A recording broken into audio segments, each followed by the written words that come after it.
वक्फ विधेयक मंजूर झालं। राष्ट्रपतींनी या विधेयकाला मंजुरी दिल्यानंतर नवीन कायदा झाला। पण या नव्या वक्फ कायद्यातील कळीच्या 2 कलमांच्या अंमलबजावणीला कोर्टानं स्थगिती दिली आहे। बघूयात या संदर्भातला हा स्पेशल रिपोर्ट। बहुचर्चित वक्फ सुधारणा कायद्यातील काही तरतुदींना सर्वोच्च न्यायालयानं पुढील आदेशापर्यंत स्थगिती दिली आहे।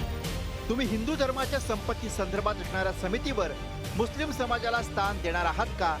हिंदू मंदिरांच्या संपत्तीच्या वादासंदर्भात कलेक्टरला निर्णय घेण्याचे अधिकार देणार आहात का?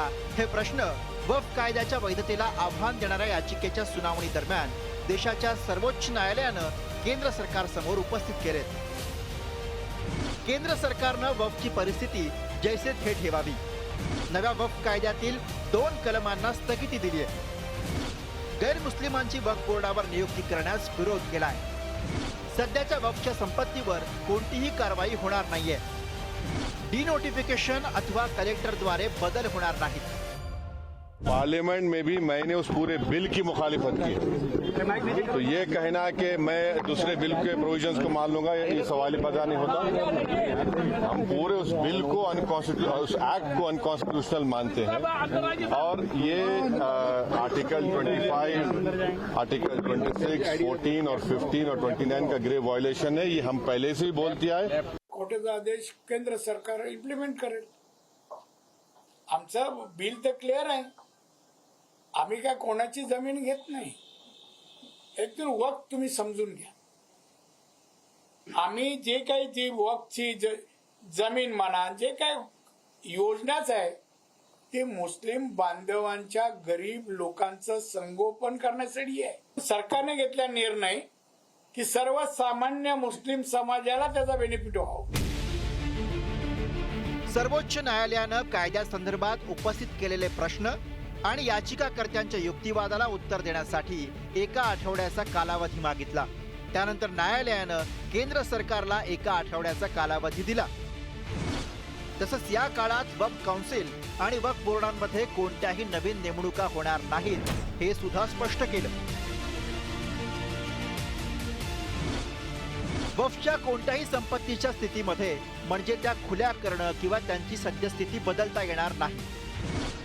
1995च्या कायद्यानुसार नोंदणी झालेल्या वक्फ संपत्तींमध्ये या काळात कोणताही बदल करता येणार नाही। या कालावधीमध्ये सेंट्रल वक्फ काउन्सिल आणि विविध राज्यांमधील वक्फ बोर्ड यांमध्ये कोणतीही नवी नियुक्ती केली जाणार नाही। इतर धर्माच्या ठिकाणी दुसऱ्या धर्मांच्या लोकांना नेमता येतं का? ते करू शकतो का आपण? पण ते करू शकत नाही। फक्त आणि फक्त केवळ एका समुदायाला, एका रिलिजन्सला ध्रुवीकरणासाठी केलेले टार्गेट होतं।